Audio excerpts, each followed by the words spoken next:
Margaret Kopola is an author and public policy activist. She has a new essay on C2C Journal called The Virus, the Vaccine, the Victims, Beginning the Great Reckoning. And let me just read a sentence from it before I call on Margaret Kopola. She says, as COVID 19 recedes, a worldwide evaluation of how the pandemic was handled is finally underway. As much as governments, public health leaders, and official science want to avoid questions, others with courage and determination are digging in and finding answers, including Canada's privately organized National Citizens Inquiry. And as Rebel viewers know, we have covered that very intensively.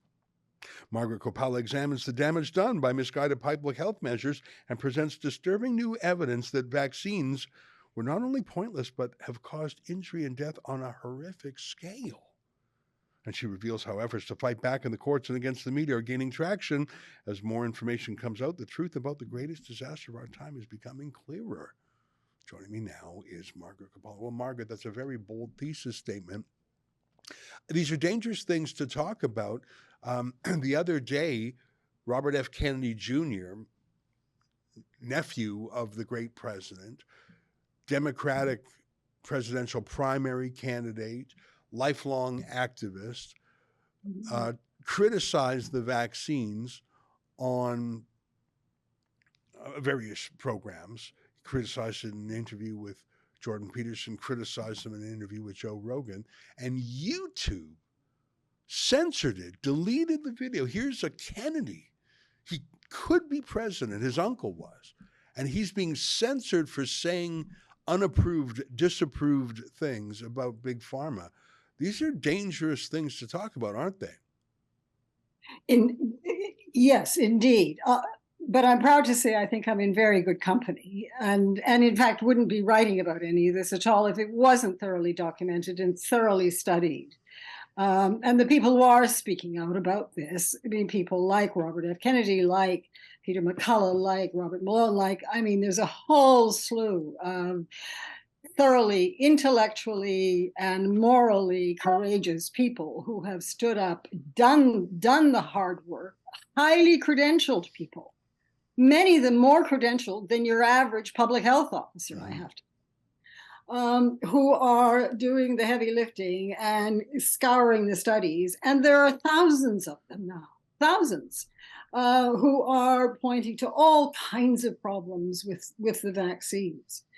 And our worst fears, of course, are coming true, that they are doing much more harm than any good they might have done. Well, now tell me where some of these inquiries are happening. You mentioned the National Citizen Inquiry here in Canada. That is a private initiative, like it's a citizens initiative, as the name suggests. So it doesn't have certain government powers. It doesn't have the power to compel attendance. It doesn't have the power to subpoena documents. It doesn't have the power to swear someone in under oath and hold them to task for perjury if they lie. So many of the things that we rely on the government to do through judicial inquiries or public inquiries, that's not happening here. And whenever we get public inquiries, like with the trucker convoy, they seem to be rigged. We look at David Johnson and his inquiry into Chinese influence peddling. So I don't think we're going to see a real vigorous legal inquiry in Canada. But are there other countries where they actually are having inquiries with the force of the law behind them? To tell you the truth, no. Inquiries per se, no. They aren't. In fact, our own National Citizens Inquiry may be a shining example of what everybody should be doing and aren't so far. That said, I will use the term used by Peter McCullough that the U.S. is in a state of all near capitulation. I mean, as he puts it, we've finally got recognition that this virus resulted as a lab leak from Wuhan. I mean, just bare months ago, this was considered conspiracy theory talk. We now know that they are going to, in fact, Congress has voted to release, declassify all of the documentation around U.S. involvement in Wuhan and what actually happened in Wuhan, all of that. We already know a lot about that, by the way, because there's all kinds of people very knowledgeable and closely associated with what went on at Wuhan, have already written books about it. And so you've got also a withdrawal by the US. Nobody knows about this here. Certainly it's not happening here. They have withdrawn the monovalent vaccines, the original 2 vaccines, the 3 vaccines, I guess there were. And nobody's doing that here, though. They're just not being offered anymore in the US. And although they're still offering the bivalent vaccines.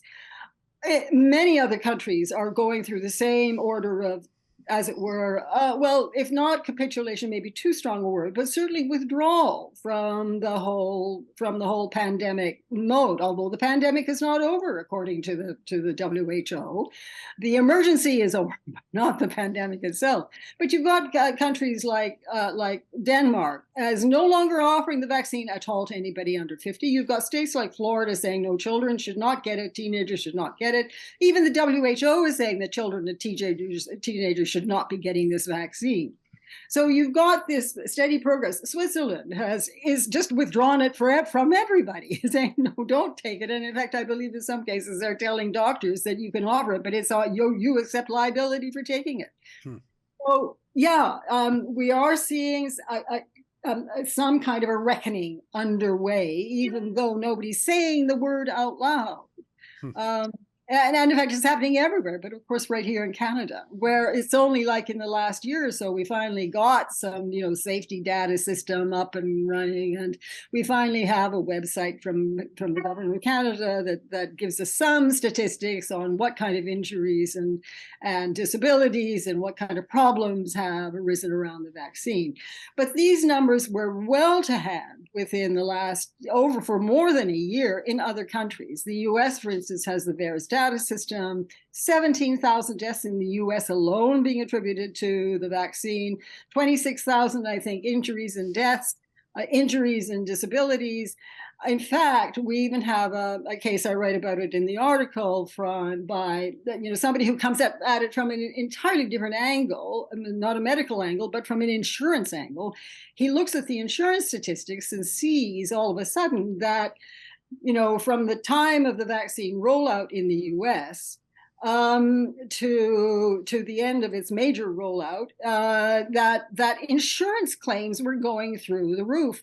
By whom? Not by the usual suspects. I mean, the people, the elderly or others who we know were very severely affected by this virus, but this time by young professionals, ordinarily extremely healthy people who are and on whom insurance companies make huge amounts of money because normally they don't die, but all of a sudden they were dying, and guess what? It correlated exactly with the rollout of the vaccine. If you look at the charts, you've got the doses are going up this and then the deaths are going up this way.